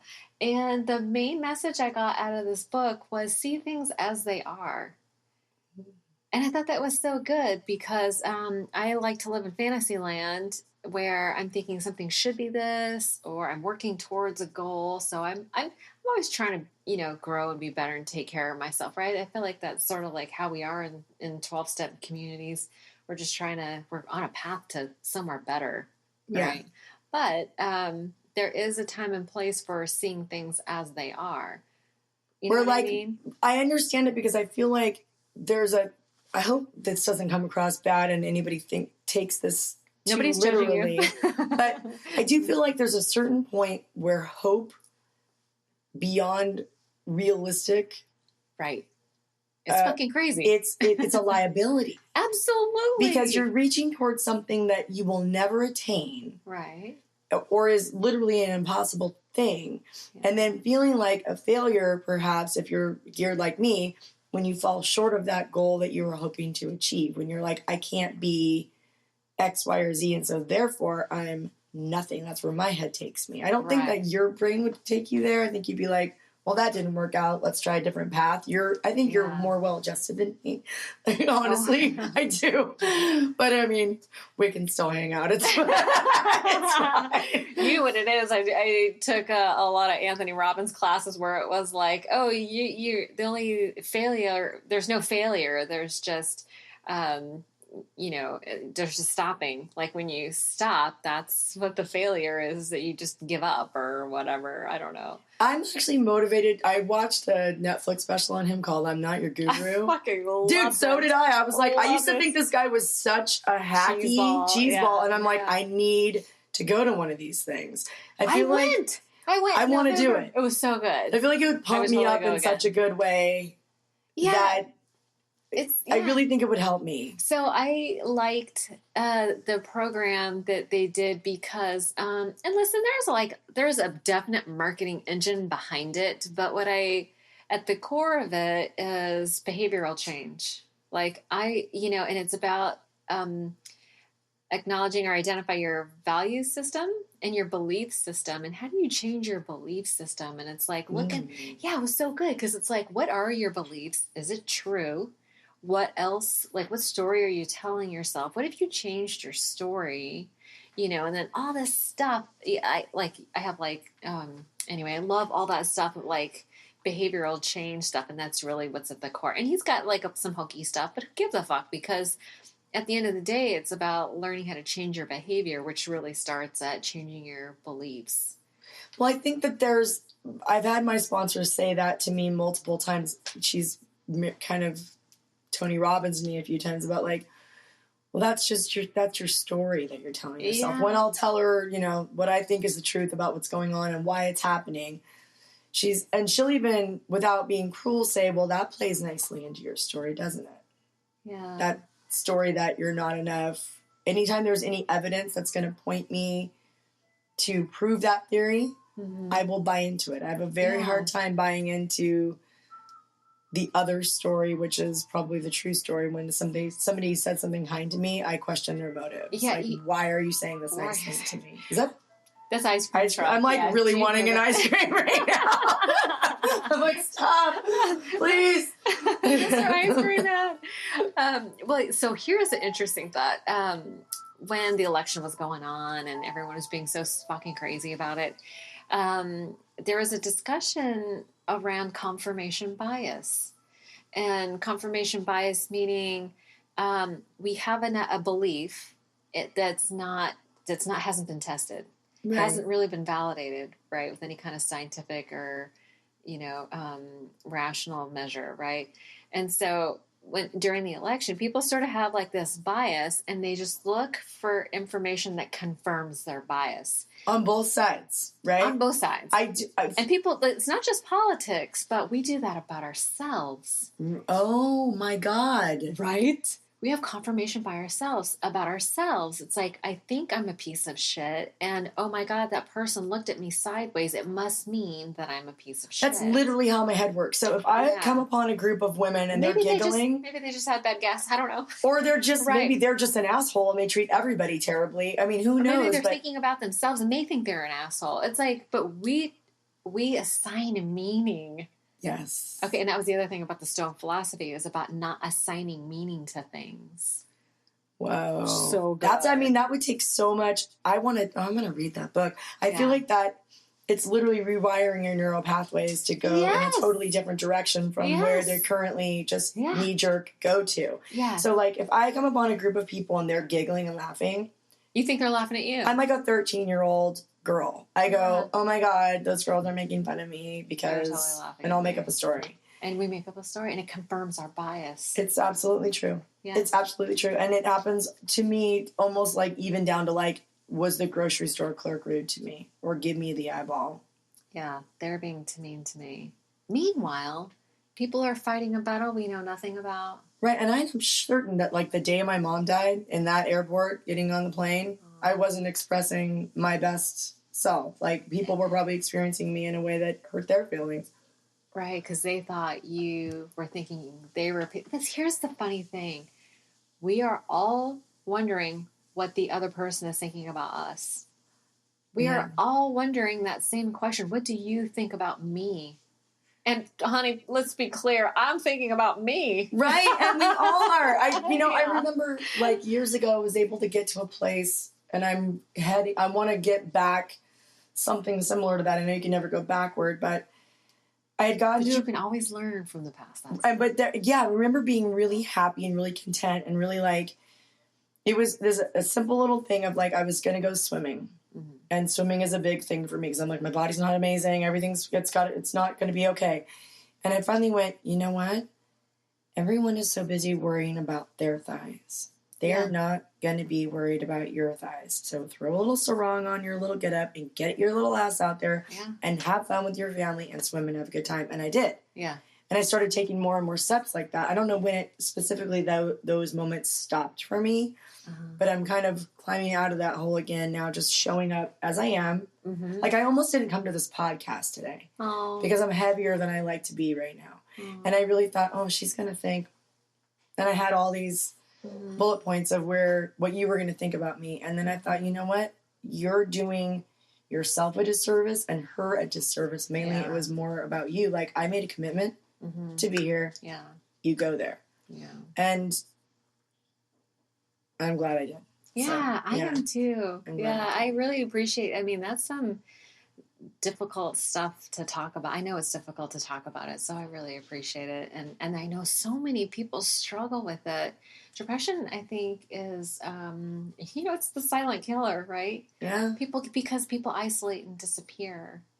And sometimes they don't even isolate and disappear. Sometimes they can show up for work. Like me, I can show up for work and crush it and teach a class where everyone thinks I am the best thing. Like, she's so happy and upbeat and energetic and fun, and then literally cry all the way in the car all the way home. Oh, that's awful. And I think one of the best examples of, I know I'm not the same as this person, but the best example of somebody who would like most mirror the way I present in the world and probably the way he went out was Robin Williams. Oh, yeah. When he killed himself, I remember being so devastated, I literally couldn't breathe. Oh, did you know him? No, I didn't know him, but I just felt like if the most beloved entertainer in history, I know, who is the most brilliant, worldwide, funny, like universally touted as a genius, brilliant, funny, loving, had a wonderful wife, he had everything, a daughter that living, everything around him, could have so much self-loathing for himself that he would take his own life. Yeah.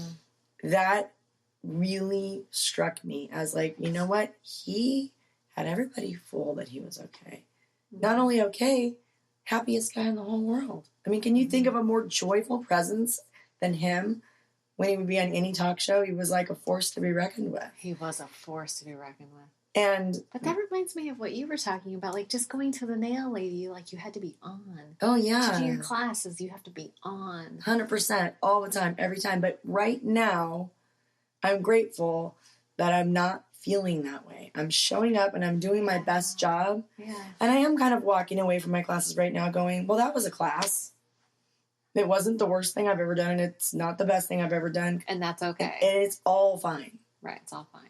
It's just I'm on this continuum of growth, and I know I'm going to eventually be a much happier, joyful version of myself than I am right this moment. But right this moment, I'm still climbing out of the hole. I haven't reached the 1-year mark of my mom's death. I haven't had my first Mother's Day without her yet. I haven't had my first 1 year of her being gone. Like, all those things need to sort of happen. And then who knows where I'll be on the other side of it. Yeah.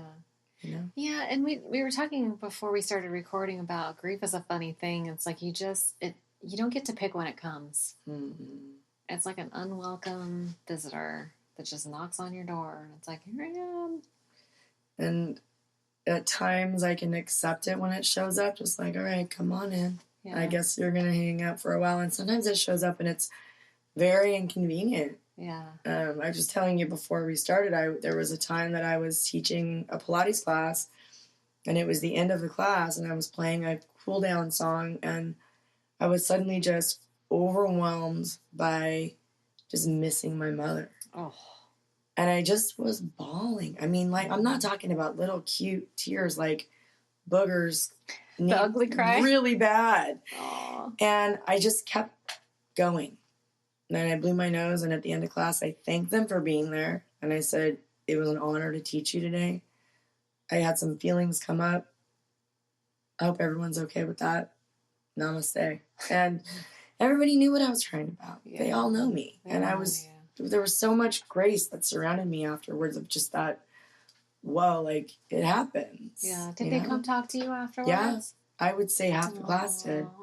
Just like, oh, you sweetie. were so loved. Yeah, I'm really lucky. I have to say, there's times. You were loved. Yeah, I was loved.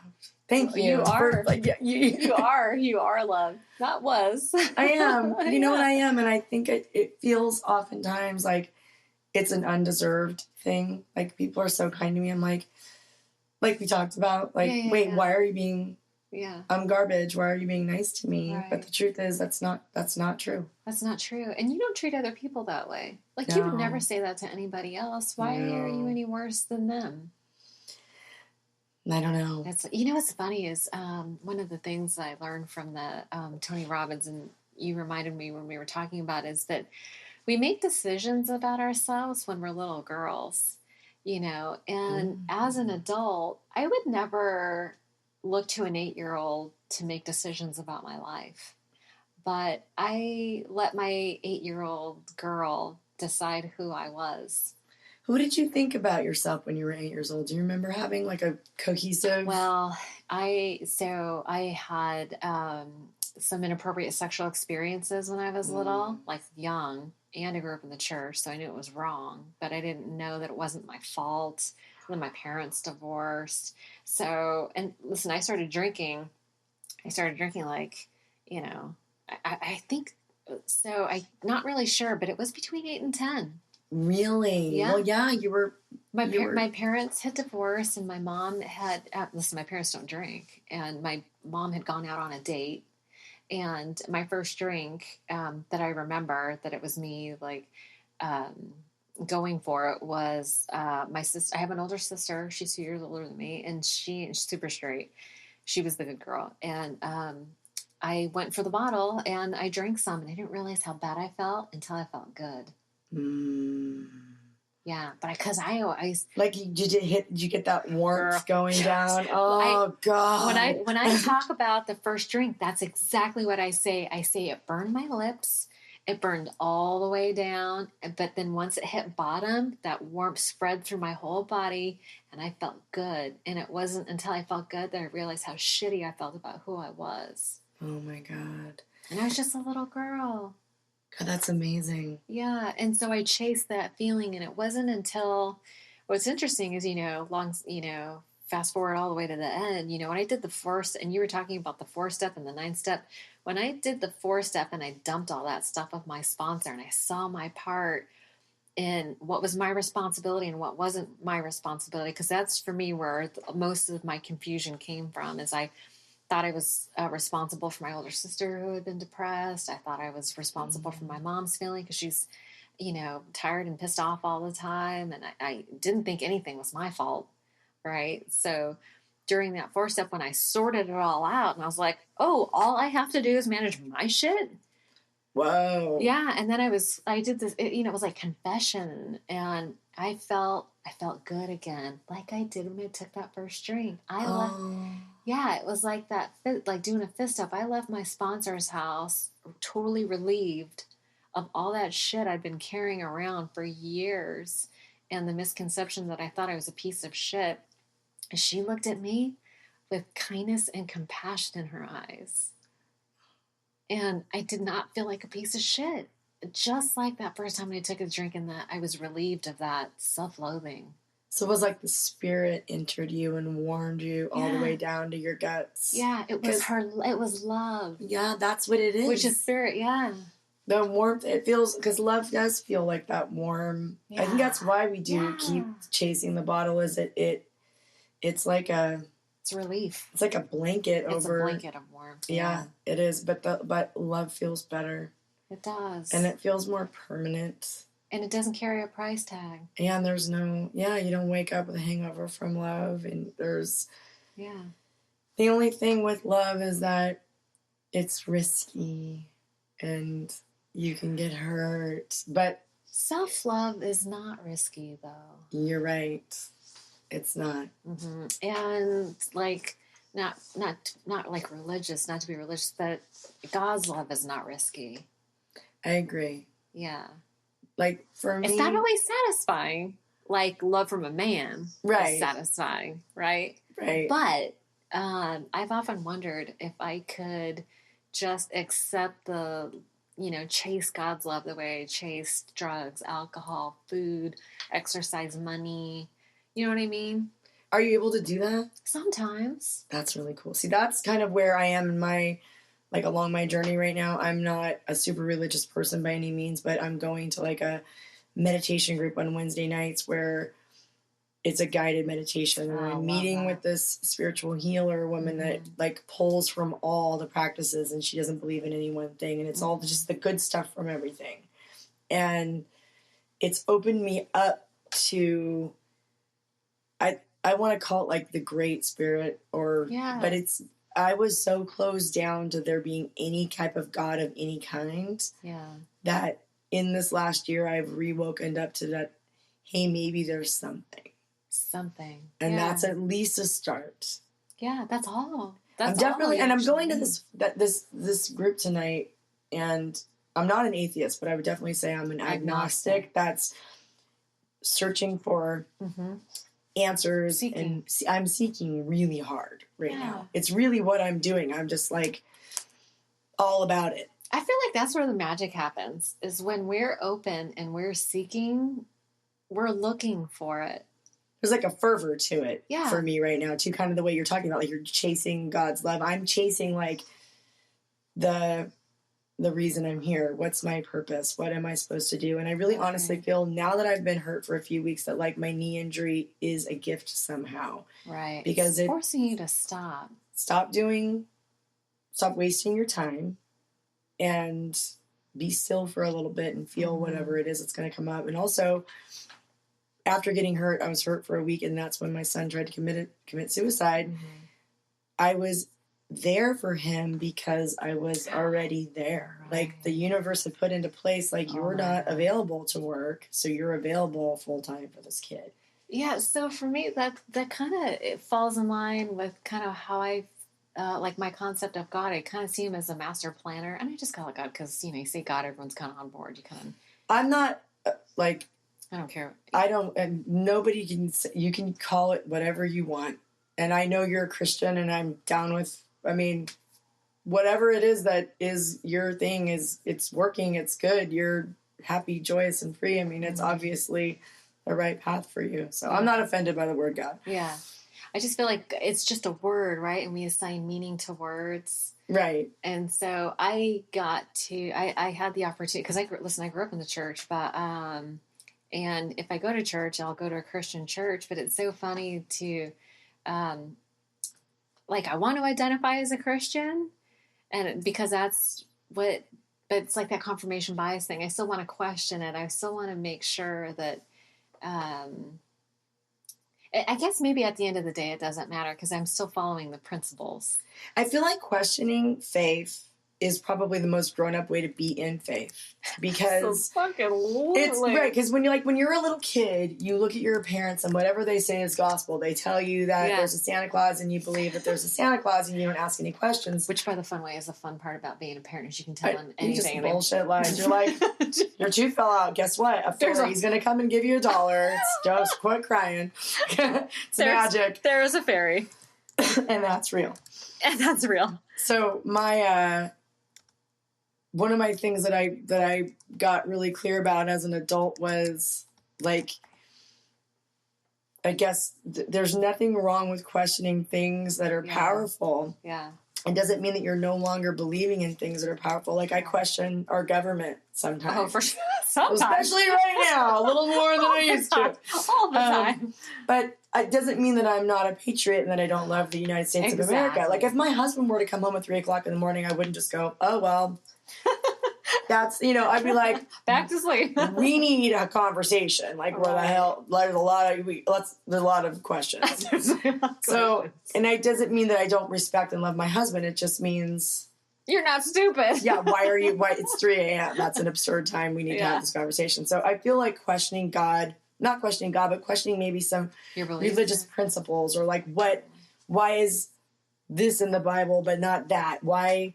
What does it say this? Like, what is that for? Like, I think asking that is a very grown-up way to have faith.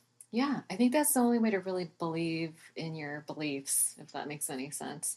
Like, to feel confident in your beliefs is to question them. Right, because you have a relationship with something, right? You can't have a relationship with somebody for a long period of time and never ask any questions about them. That would just be crazy. What is that? You're just a robot at that point. You're someone else is pulling the strings. Fairy hope that, that's dangerous you were talking about earlier. Right. It's a dangerous, I'm just going to do whatever. Blind faith. Right. A blind allegiance, too. I think it leads to that. That's the kind of, I think, what is kind of going on in our country right now. Listen, there's always people doing that shit. Thank God that there are people who are not. You know? And I think that, it's so easy to focus on what's not working, but there's actually lots of things that are working. I think so too. I think not just in our country, but in our own personal lives. It's my temptation is to look at what's not working, but truth of the matter is there's a lot of shit that's working. Yeah, for you, for me, for all. I mean, honestly. I'm sitting here, I'm like, well, yeah, you got this podcast, you got a great job. But I kind of reflected for a moment, I'm like, yeah, your life too is working fine, Cyndi. Like you're in the middle your boys are okay, and your husband is good, and you are healthy, and you got a little knee thing, but that's gonna get taken care of. You know what I mean? It's not like there's no catastrophe that I've made up in my head, and I could go down that road. I could leave here and change my story, but right now and recently, that's not been the way I've been. Yeah, thinking. I like the idea that right here, right now, everything is okay. There is no gun to my head. It is a little warm. Oh my God. Am I just hot flashing? No, you're not hot flashing. Either that or we both are the same age. So we're having a moment. We're syncing up. It's very possible. We're going to start our period that was 6 weeks late. Oh my God, it's so hot in here. Well, listen, I've kept you for an hour and a half. So I typically end the podcast with, since it's ODAAT Chat, sort of what are you doing with, how do you maintain your sobriety one day at a time? Okay. Do you have a regular, a weekly schedule, a daily routine? Or I do have a daily routine. What I do is I call my sponsor first thing in the morning. Mm-hmm. My sponsor happens to be my food sponsor and my alcohol sponsor. She's in both programs. She's amazing. You know her. There's a wrench for every nut. Right, exactly. And she's just lock it in. And she also sends me to Al-Anon. But I call her every day, and I basically commit what I'm going to do for my program that day to her. Mm-hmm. And we talk about whatever's going on. She doesn't always answer the phone, but that's not what it's about. It's about you checking in. Yeah, and checking in, before a certain hour so that I keep that commitment. It's about my commitment and my willingness. And she asks me to make outreach calls, several a day, which I do. Okay. And she asks me to make 3. I don't always make 3. I at least make 2. A day? Every day. Oh, wow. Okay. Yeah, so I reach out every day, and and texting doesn't count for her. Texting? She's a little older, so she's old school, and she's like, no, you need to... But there's something about having an actual conversation with someone. Texting is helpful, and I do use it as a tool. Absolutely.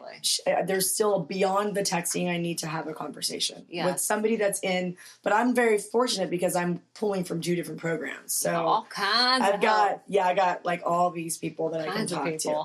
I do find that I like to go to the same couple of people because I don't have to unload the whole story. Backstory. Like, yeah. You're current. You can just get right into it. There's no on-ramp. I'm just on the freeway with her whenever I'm just So like, good. oh, you're not going to believe what happened today. And she's like, girl. And we go back and forth. And then this is part of the weekly thing. This isn't daily because meditation is very challenging for me. But before my knee injury, I would walk my dogs every day. And I shit you not, I would listen to ODAAT Chat. So awesome. And I would listen to a comedy podcast. Okay. So those two things, like, just blasting in my ears, like, it's just positive. Yeah. Just positive. Filling my ear holes with positivity on the way there and on the way back in different ways. And then once a week, I go to a formal guided group meditation, and that kind of sets the tone for the week. When I miss that, I am a different person. Yeah. Do you do meditation on your own? I am working on it. It's very hard for me. I have it on my phone. Like, you can see my podcasts. It's one of my podcasts. Oh, okay. But you can see that I've listened to like 2 of them all the way through. The rest of them, I'm just like, this is entertaining. Like, meditation is just so excruciating for me. But with this one woman in this group, it's not excruciating. I'm actually able to really go deep and that's awesome. And see what I need to see. It's pretty amazing. It's a beautiful thing. I love it. I mean, it's so funny because I feel like all the stuff that I do really falls outside the parameters of the 12 steps. Like, it's like so weird and out there, but it really does help me. Yeah. There's all kinds of stuff that helps, not just 12-step stuff, but there's a lot of help out there. There is. And, I've heard you talk multiple times about how, AA isn't the only way. It's the only way for you, but it's not the only way. But I certainly supplement. Right, and me too. And I especially for me, I found that with my food recovery programs I've been in over the years, I've been in 4 different ones, and I'm finally in one now that, at least for now, for the last several months, it's been the right fit because it treats the addiction seriously, but it treats the addict with kindness. And what I was up against before is it treated the addict as the enemy, and the addiction as the enemy. So it attacked from both sides, and I always felt a little shame, a little not enough, kind of all the time in almost all of those programs. So I'm grateful to have found the right spot for me, like the sweet spot. You found it. It's like the right shoe. You're just like, I'm Cinderella. I'm going home with the prince. But it takes a while. You got to seek. Yeah. You got to seek. Yeah. No, that's good. And for me, AA, it's also too like finding the right meetings. For me, the right meetings are not the ones. I have an eye twitch. That's new. Are not the really, really big ones with the microphones. Those overwhelm me and they frighten me. And I don't feel at home there. Right. And I need to kind of feel at home places. So I'm continually seeking those places as well. Good for you. Yeah, it's working. Yeah, things like, I feel like this is going to be a good year for you. You're on the upswing, and, it's those pivotal shifts that make all the difference. Changes, just a little tiny shift changes the entire trajectory of your future. You know what I mean? It's the little shifts. It's funny. I feel like I am on like a new and different path, and I had kind of a spiritual guru, kind of out there person, but somebody that I believe very much in, who said some things to me in the past that have been right on the money. She said, she called me out of the blue a few weeks ago, right after my knee injury, right before Andrew got hurt. And she goes, something is shifting in your life and it's for the better, but it's no longer going to be business as usual. And all of your life experiences are going to come into play in a way that's going to help other women. And I'm like, okay. I don't know where you got that from, but I will take that, and that's probably, hopefully, true. Yeah. I feel like that's what's going on with this for you. Yeah. I know it's a slow start with podcasting, but I genuinely believe that you are eventually going to have, you're going to have sponsors. You're going to be introduced like, hey, brought to you today by Squarespace or whatever. I listen to a lot of podcasts. It's like coffee.com, Squarespace, Audible. Yeah.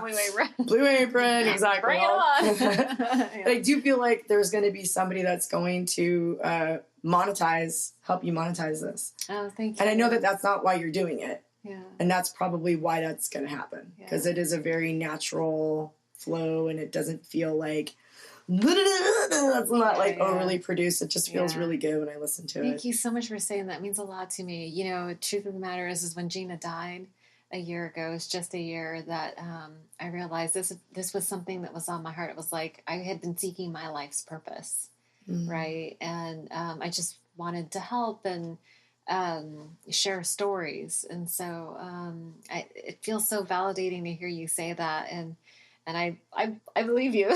No, it's really true. I called Christy after hers, and then I went back and listened to the few before hers, and I was like, oh man, girl, this girl's onto something. I hope this is something special. And I'm very picky. Like, I download and delete podcasts rapid fire. I'll show you on my phone. I've got 5. Yeah. And they're all top ranked. Yeah. And you're in there. Yay. They don't all know about you yet, but they're going to. They will. Trust me. It's this, because it does, especially as you expand the podcast and it's not just alcoholics and addicts, but food addicts and gambling addicts and sex addicts and love addicts and anybody with any kind of addiction, which I'll give you a lot of leads after this if you want. Absolutely. That's in recovery. It speaks to the heart of so many people that are suffering. And if you're suffering and you're alone, if you're in an outlining area and you can't get out of the house, if you're in a deep depression and you can't get out of the house, your podcast literally helped me get to the place where I was able, to go to a face-to-face meeting, because I was hiding out on phone meetings. And I listened to your podcast for a couple weeks, and I got the courage to go to a face-to-face meeting. And honestly, it was just hearing other people and what they do every day to stay sober. Yeah. And hearing that, like, it's not all the same. It's not all the same. And, you know, it's one day at a time. Just do our best. There was nothing nicer that you could have said to me. So you made my day. I meant it. I hope you feel that I really meant it. I do. Thank you so much for coming on. It was a delight. Thank you for listening to ODAAT Chat. Please visit ODAATchat.com for more episodes, to leave feedback or suggest topics and guests. Until next time.